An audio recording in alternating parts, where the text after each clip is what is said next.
When I was 23, I started renting the downstairs apartment in my parents' house just to save money, but also have a little more privacy. Even though my parents would go away a decent amount, it still just felt like I had no privacy and couldn't even have friends or girls over in peace. The downstairs apartment was separated by a lockable door in the stairway. It had an open layout, with the mini kitchen being part of the living room area. Down the hall were my bedroom, bathroom, and laundry room with a side entrance through the living room. This happened on a weekend when my parents were away, so I could be as loud as I wanted. I had my friends Anthony and Jay over just to hang out and have a couple of drinks while watching the hockey game. Since my parents weren't home, we blasted music as we chilled. I wouldn't say I got drunk, but I definitely had a buzz by the end of the game. I kept the door between my apartment and the upstairs unlocked when my parents were gone, since I didn't have to worry about them randomly coming down. The fridge upstairs was bigger and worked better, so I kept our drinks there. Since my friend had been drinking, both decided to crash at my place for the night. The couch downstairs was massive. It could easily sleep 3 people if they laid down the right way. After a long night of drinking, I said goodnight and went to my room to sleep.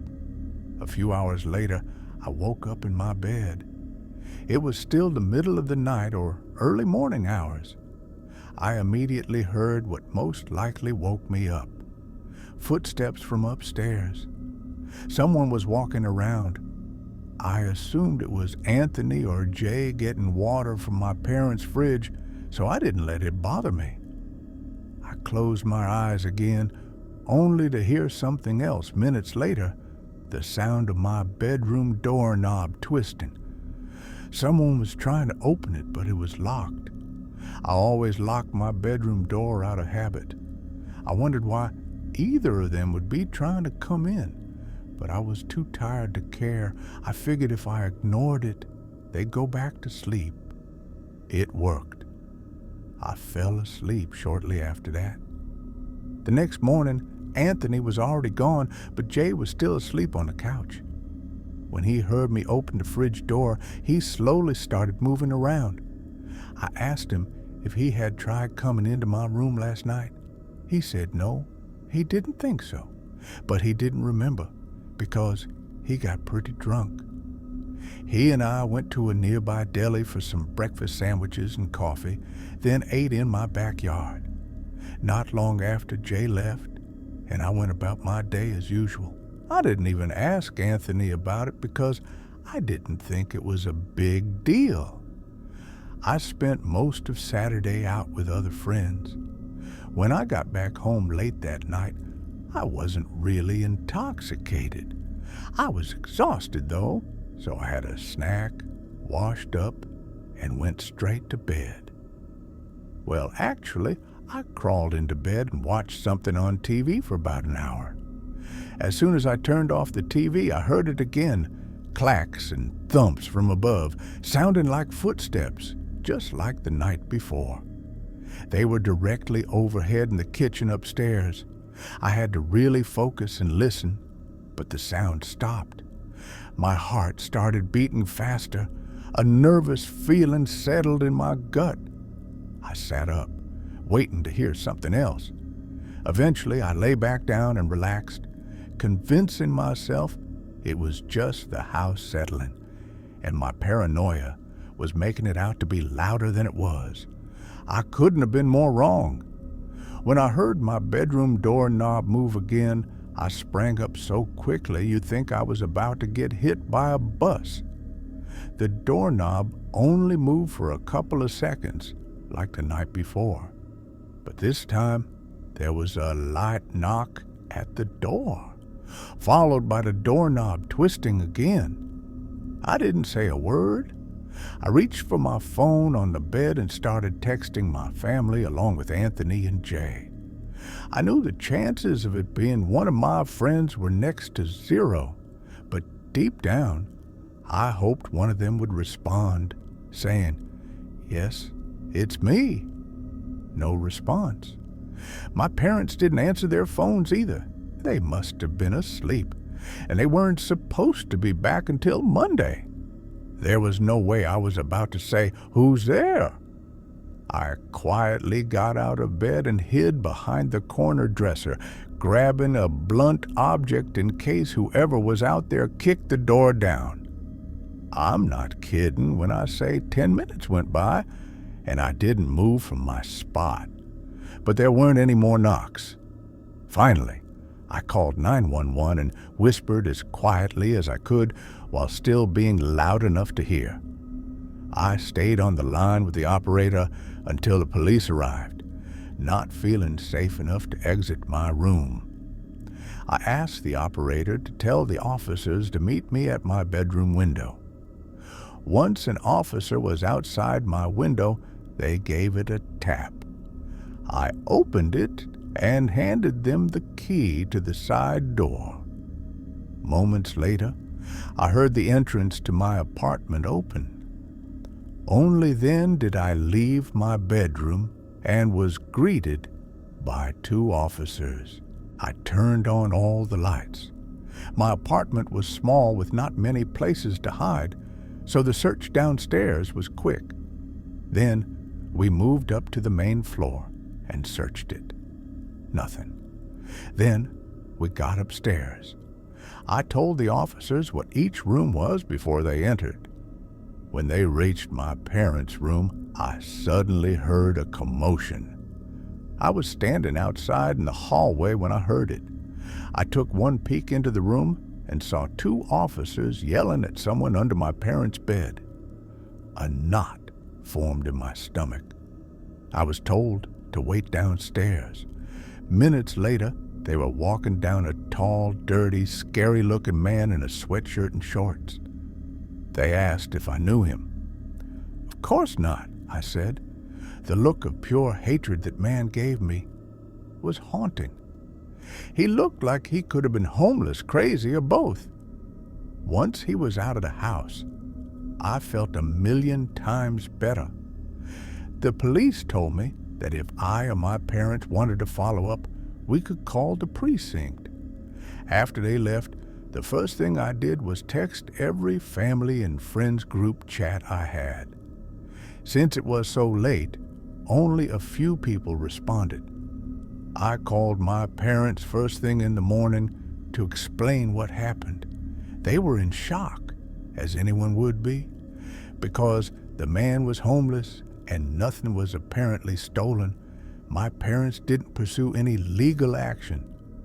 Looking back, I think it's possible I left the front door unlocked the night Anthony and Jay came over, and he simply walked right in while we were blasting music.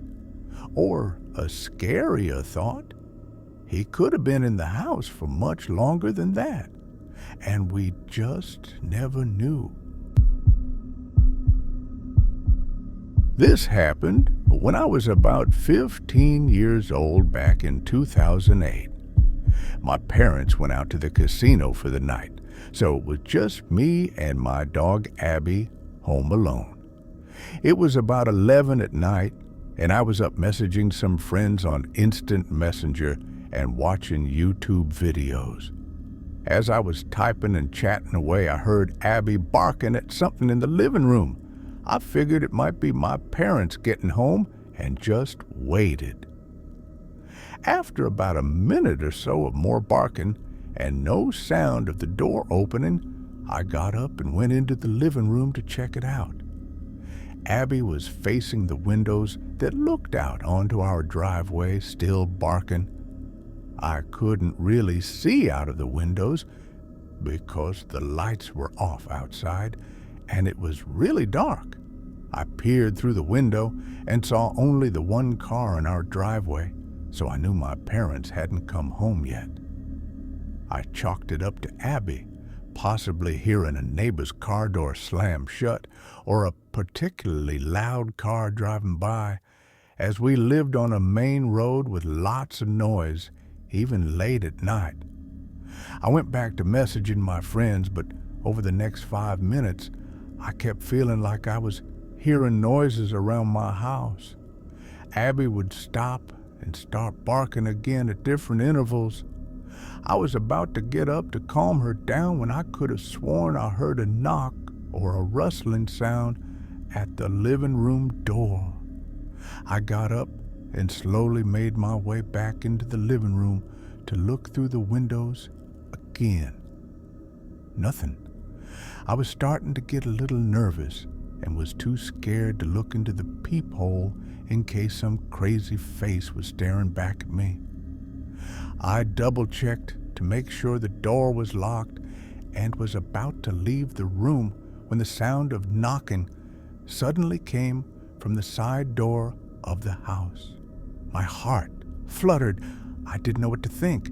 Did my parents get locked out and were trying to get in? Was someone trying to break in? Was there more than one person? I barely had time to register those thoughts when I heard the sound of the doorknob from downstairs being jimmied, like someone was trying to open it. Our basement was essentially under the house, with the entrance being pretty hidden. To get to that door, you had to walk around the entire house into our backyard and go under the deck. You'd either need to already know the door was there or be really determined to find a way in. Abby was whimpering and barking louder than ever, running from room to room, trying to locate the threat. It felt like the whole house was surrounded.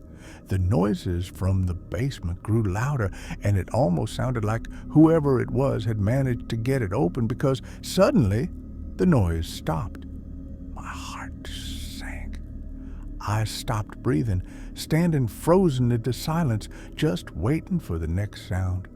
Then, quick as a whip, Abby flew down the stairs and started growling maniacally at whatever was down there. Abby was a good-natured black lab who had never hurt a fly. But in this moment, I had never heard her sound more threatening.